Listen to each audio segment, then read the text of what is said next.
Without the Franco, without that reliable source of CC, it's gonna be difficult to shut down this Fanny. And the only thing that they could do was choose the gold laner, and the gold laner is Beatrix. Yeah, you could see it on the faces of RSG. They know that this draft is particularly difficult to pull off with what we're seeing coming in from Echo. It's all about timings and it's all about finding the right opportunities, which is not exactly within the playstyle of RSG overall. They like that structure, and if you break out of that structure, man, it gets very chaotic very quickly.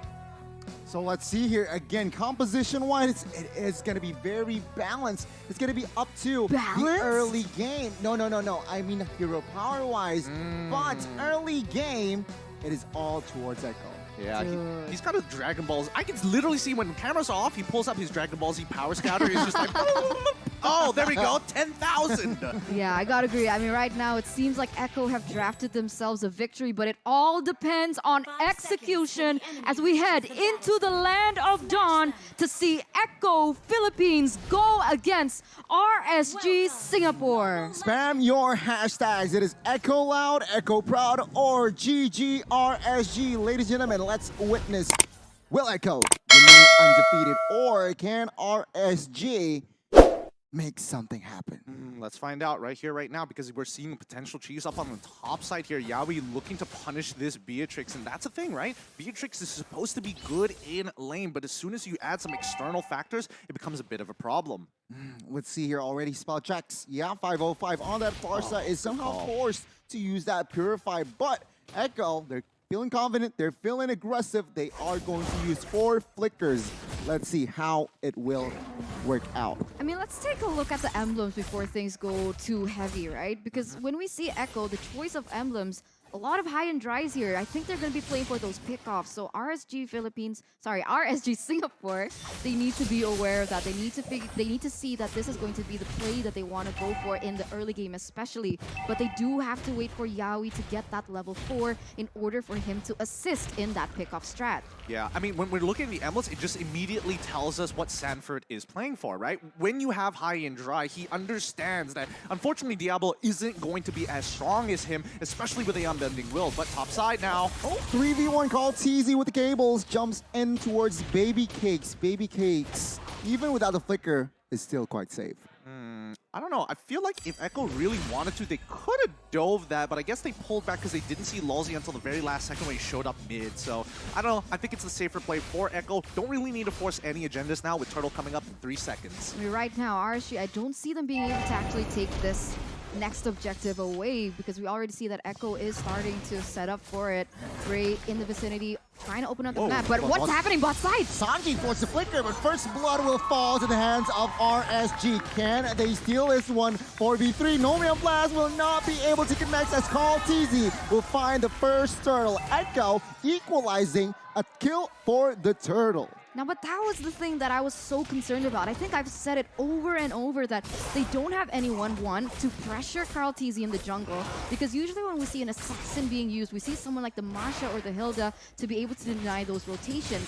Second of all, they also don't have a source of CC other than the Numenon Blast coming in from RSG, which is so easy to cancel. Look, I mean, this is just a testament to how Singaporeans, especially professional teams at the highest level, play. They're very, very structured. They know that they can play the later stages of the game much better than most teams, as their general understanding of macro is a lot deeper. And they don't want to rely on things like risk, reward. Who needs that when you have a very clear pathway to victory? They don't like the gamble, it seems like, but minute number 3, Benny QT has secured the first item, Corrosion Scythe. And take a look at the emblem here, get in anything significance, perhaps? Well, other than Sanford's high and dry, he could have picked up Weapon Master if he wants to, but at this stage of the game, I mean, he knows his matchup against Diablo is going to be heavily in his favor for the majority of it. It's a wet noodle fight, right? Cutthroat on towards 505, and he goes down immediately. Echo, with the early game potential that they have, seems like now they are controlling the tempo. Yeah, they already have that benefit. Oh my god, Yawi goes in! Jet Kundo flicker connects, and we can see here an all-out brawl. Karltzy jumps in with the cable. Sanji picking up a kill. RSG retreating right now. Lolzy might be next here. No commitment just yet. Echo with the intelligent engage and disengage. That must be so frustrating, right? Because RSG, they're betting on the Noomram Blast, whereas Echo, they have Yaoi to work around to initiate, but they also have that beautiful follow-up coming in from Sanji, but Diablo, he's gonna be taken down. Goodbye, Diablo. And that's why Let's you go. take high and dry. No, we were literally on this. We were going to say the exact same thing. I was hoping you were going to commit to that, right? The high and dry makes all the difference here. If you had Weapon Master, it probably wouldn't have the same effect. Second neutral objective will be secured comfortably by the hands of Echo. Again, RSG, they are behind on rotation, so they need to find something to equalize. Okay, so pickoffs for Echo right now. The neutral objectives so far have also been dominated by Echo. RSG, when will it be the time for them to turn online and find that power spike that perhaps they haven't found yet here in the 5th minute? Well, all of it is dependent on both 505 and Baby Cakes, who are supposed to be the ones who can actually pull them towards the later stages of the game. But let's see, because Lolzy has a lot of work to do. He can only be in so many places at once. Yeah, you can see your top side already. 3v4, perhaps potentially 5v5. Karltzy jumps in. Cutthroat connects, but no, not enough damage just yet. RSG pulls back. I see the fact that Baby Cakes has been pressured quite a lot, but he's not that far behind in terms of that level gap. So it's very interesting to see what the items say, but Oh, he lands it! Oh my god, the stun, everything goes down. Karltzy, RSG, Top. find the equalizer, in particular the top side. Flicker pops. My goodness, Baby Cakes with the 1 HP retreat. And we can see here already the Bolt Roamer is just punching bags, but okay, let's see. Conceal on towards the purple buff. Gray trying to steal that orange buff. Wave Dragon connects, not enough damage as that. Karltzy with the retribution, but Karltzy takes down Lolzy. Minds the double. No, Penny QT will pick up the kill. So again, Echo with the control of their jungler. That's really unfortunate for RSG SG. They had a really good idea. They knew that the purple buff was going to come up. They wanted to get a punish specifically onto Karltzy, but unfortunately, Echo had the foresight to understand that RSG wants to go for the punish, so instead they go for the counter engage, and the G Kundo specifically on Lolzy to deny it. Beautifully done. Kundo Flicker connects on towards Baby Case here, top side. They are looking for the collapse, but it seems like RSG is on time to defend. Lolzy trying to open them up the map. Oh my, Dragon Penny QT with the shurikens jumps in, and Karltzy to clean it off. Turtle now open, 5v4 RSG. Is this the right move? Yeah, I feel like they should just let this go.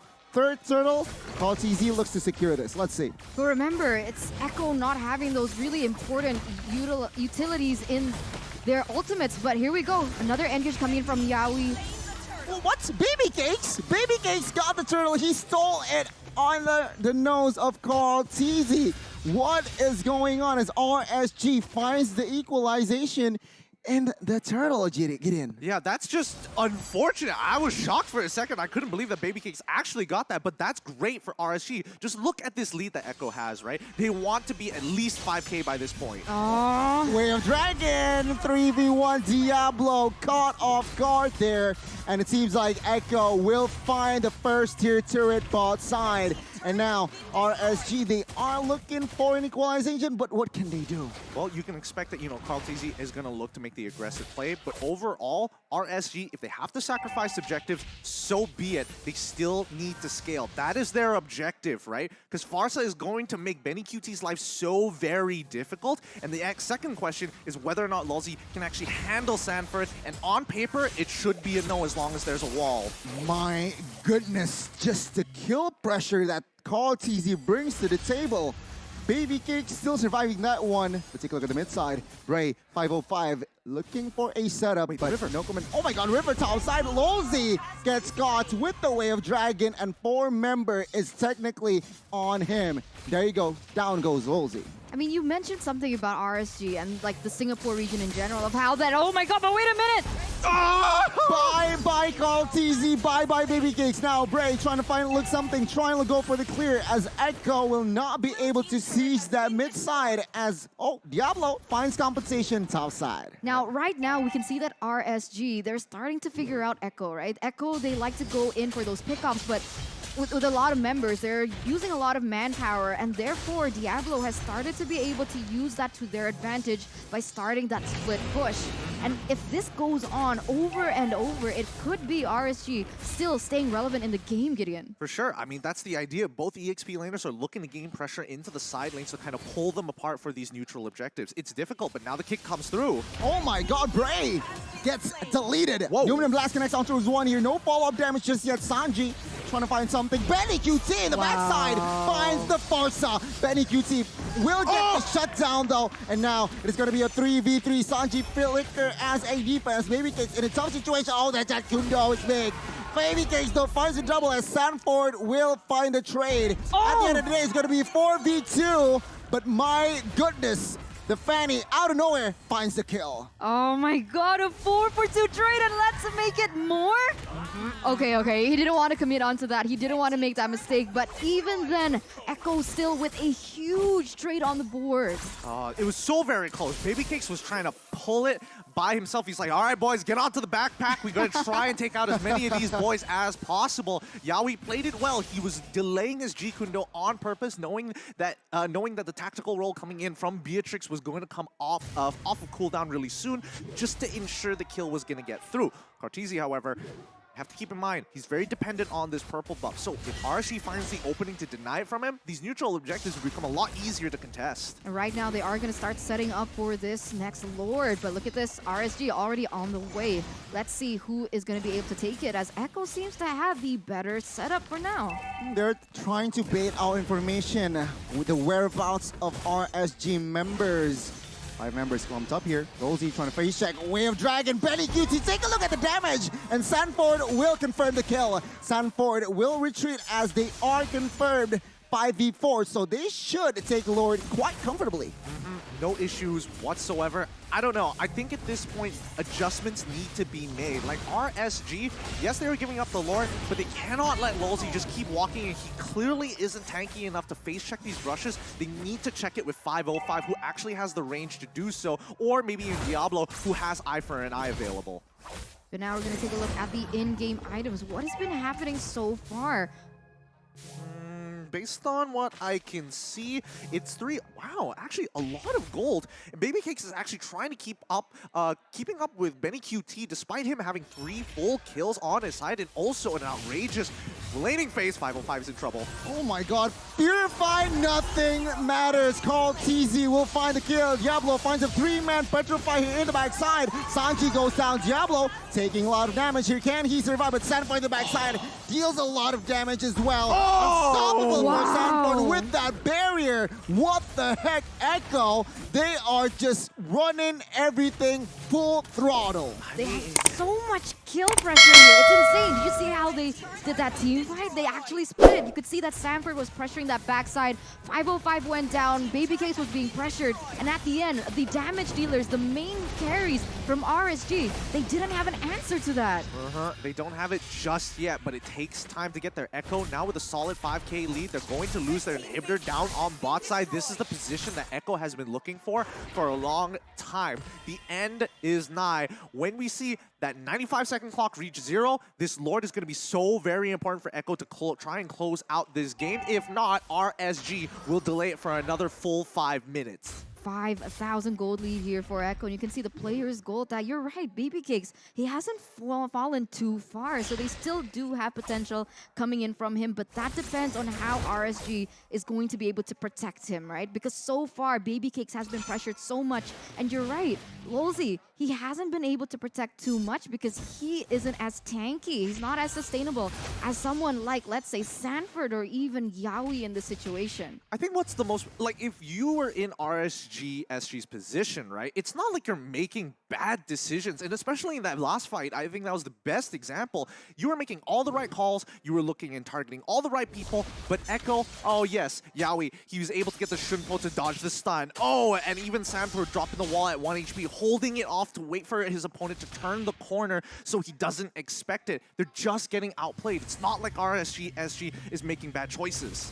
I mean, we can see here Echo already somehow establishing a healthy amount of of gold lead, but what I do really want to point out is their mechanics, their macro is also very on point. Sanford here being everywhere, disgusting. Take a look at this barrier delay. Away from the manipulation, the beauty of Grok. Not a lot of heroes can do that. But so far, I think RSG now taking position up on towards the Lord side. See here already moving on towards the Valentina, but it seems like Sanji still is too slick. RSG has given up position though. Echo, can they capitalize on this? Yawi on the conceal will not find anything just yet. Oh, this is scary because Echo, they have Yawi, they have Sanford, and they have Sanji to work with. So when they group as 5v5, Echo will definitely have a better chance, but here we go. The fight for the Lord. Numinum Blast from Valentina finds Bray. No fall damage just yet, but Lolzy here will not find the right connection as well.